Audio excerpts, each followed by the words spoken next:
Well, in case you haven't heard, Jaguar, the brand, has decided to destroy themselves.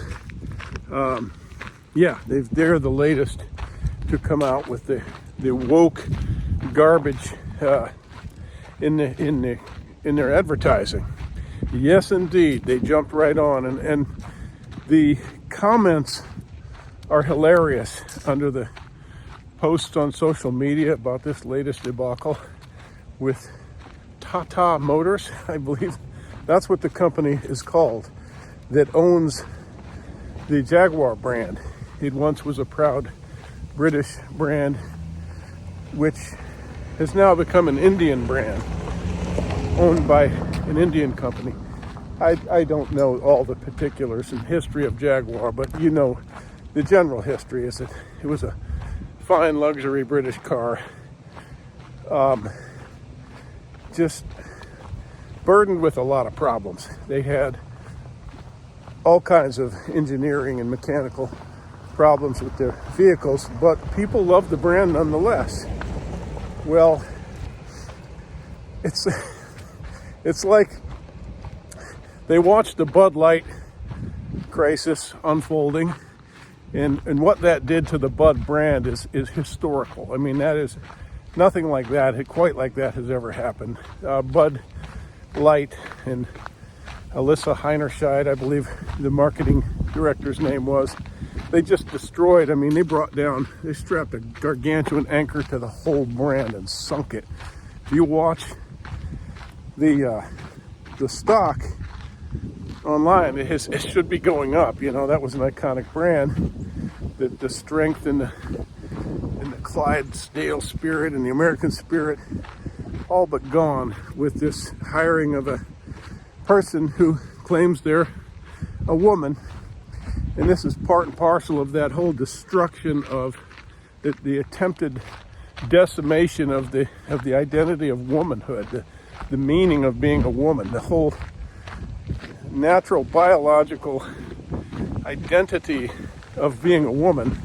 They latched onto that. And so Jaguar is doing it.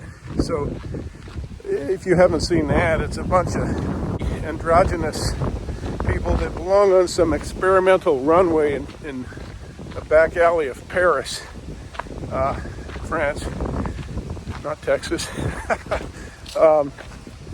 It's just ridiculous. It's kind of got a sexual, experimental, androgynous, woke, completely woke tone to it. To a lot of people, this is exciting and exuberant and colorful and a spectacle of color and ideas. To some of us, it looks like the same weird stuff we've been seeing for 30 years, you know, in clips of runway fashion in Europe. It's nothing spectacular, it's more just a destruction of what was. Here are some images of what was in the past, that thing, that essence that they seek to destroy, to end. Things that are not good anymore, supposedly.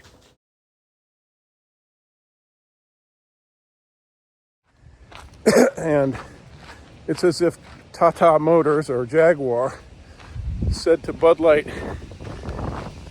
marketing team, "Hey y'all, hold my Bud Light, watch this." And they stepped right into it. So, in my estimation, trends, what is trendy, these what's happening now, these things that they're so ephemeral. Do you know what I mean? They're here now and gone tomorrow.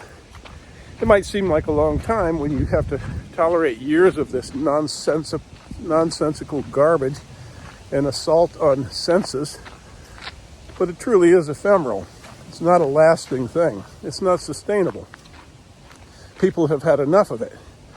But it's like the stock market to me. And people fail to recognize that things like that don't last.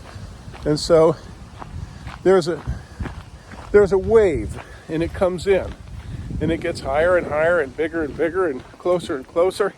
And that is what a wave does. It's the nature of fashion and trends. And everybody thought this woke thing was, not just here to stay, but it was going to take over and eclipse and crush tradition and what is reality and what is science. But it can't. It's just not real.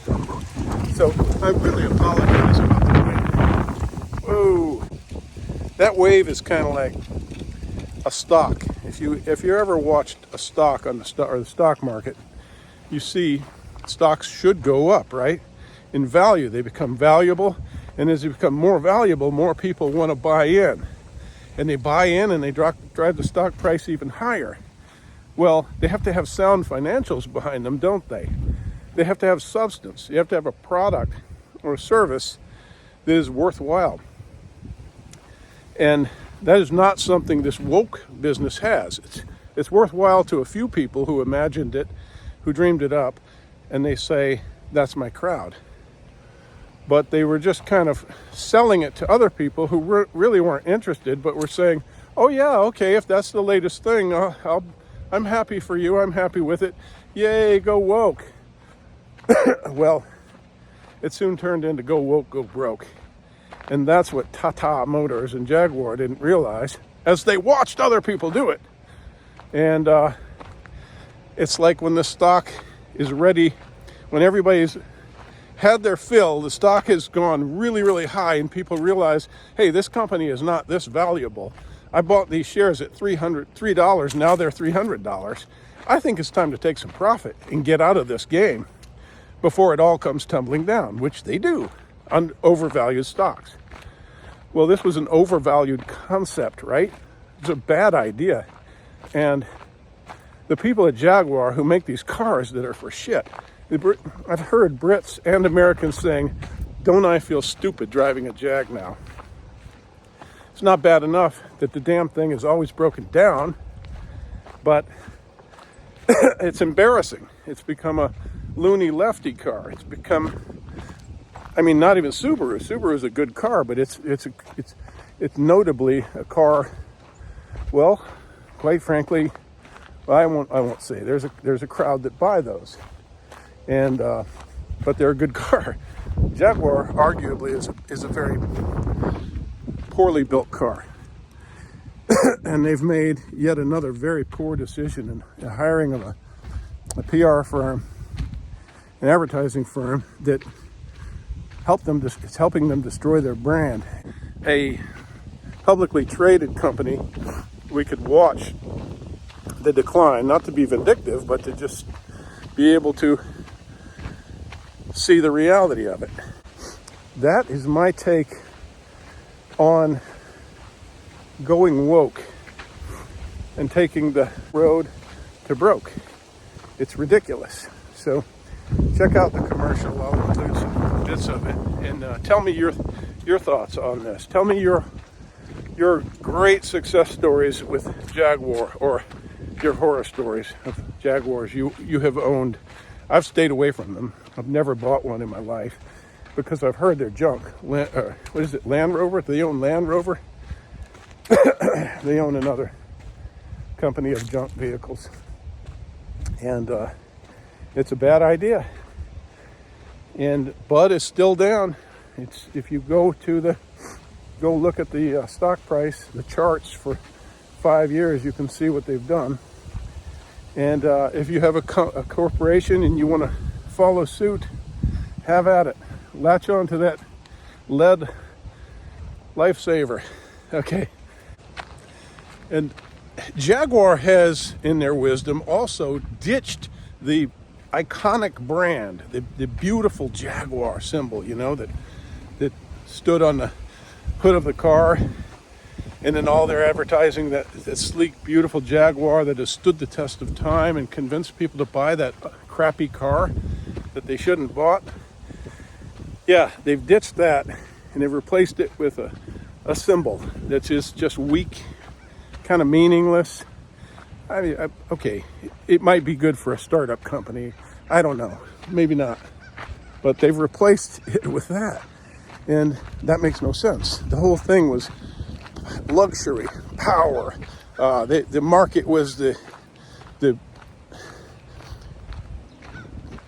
yuppie crowd or the professionals. It was just a car for people who felt like they were going places and wanted to make a statement, you know. Now they're marketing to people who probably wouldn't really be interested in that car. It just doesn't make any sense to me. They're marketing to the wrong people. It's all a bit absurd. So good job, Jaguar. Also they have ditched their symbol. It has stood the test of time and sold these otherwise crappy cars. You know, they're very stylish and elegant and beautiful, and but they've just become more and more unreliable, unsound as vehicles. And that iconic brand, that symbol, was one of power and elegance, and it spoke to wealthy young men, executives, and people who wanted an elite class. And it just, they're not doing that anymore. I guess it's like they're saying we don't identify with privilege or class or who knows. But they've replaced the iconic, masculine yet graceful, beautiful Jaguar symbol with it looks like a J in a circle repeated. It's not very powerful at all. It doesn't mean anything. It's just a bland, pointless. Some might consider it attractive or simple and elegant, but it doesn't do anything for most people, I imagine. So there you go. Good job, Jaguar, on ending your great run for what it was worth. The ad, by the way, urges the viewer to copy nothing, like us, like Jaguar. I guess be original, be unique. Copy nothing, it says. Pretty unoriginal content there in that silly ad, don't you think? I mean, take a look at this. Here's a 1980s Apple ad on the left, and here's the new Breaking the Mold from Jag on the right. Copy nothing, right? Come on now. That's enough ranting for me. I hope you have a good day, and I thank you for watching. And remember, go woke, go broke. Take care, everyone.